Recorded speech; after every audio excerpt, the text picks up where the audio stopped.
আমি মোহাম্মদ সিরাজুল্লাহ, সিরাজ দেখান উপজেলা ছাত্র দলের সাবেক ভারপ্রাপ্ত আহ্বায়ক এবং ছাত্র দলের সাবেক সিনিয়র যুগ্ম আহ্বায়ক। কেমন লাগছে এবং আগামীতে কেমন রাজনৈতিক পরিবেশ চান? জি আলহামদুলিল্লাহ, এই দীর্ঘদিন পরে আমরা আবার একটি সুন্দর পরিবেশের মাধ্যমে রাজনীতি করার সুযোগ পেয়েছি ছাত্রদের মাধ্যমে।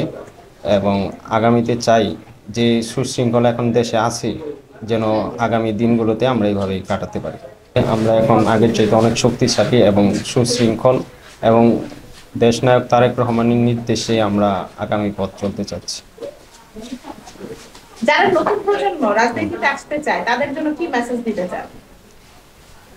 বাংলার জাতীয়তাবাদী দল জনগণের দল, শান্তির দল।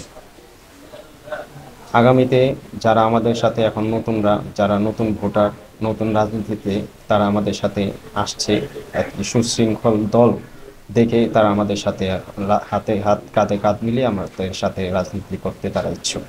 বিগত 15 বছরের রাজনীতিকে আমরা, আমাদের পরিবারটি একটি রাজনৈতিক পরিবার এবং আমাদের পরিবারে সকলেই বিএনপির সাথে জড়িত। আমরা একই পরিবারের, আমরা 3জন হামলা মামলার শিকার। আমার নামে 3টি মামলা আছে। কিছুদিন আগে গত 22শে আগস্ট আমাকে ধরার জন্য আমার পোড়াবাড়ি ঘেরাও করে এবং আমাকে না পেয়ে আমার বড় চাচাকে বিনা অপরাধে, কোনো ওয়ারেন্ট নাই, মামলা নাই, আমাকে না পেয়ে তাকে ধরে নিয়ে গেছে।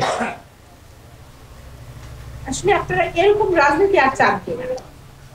আমরা এরকম রাজনীতি আর চাই না, কিন্তু যারা বিগত দিনে অপরাধ করেছে, যারা নিরীহ মানুষকে গুম খুন হত্যা করেছে, তাদের বিচার এই বাংলার মাটিতেই হবে ইনশাল্লাহ।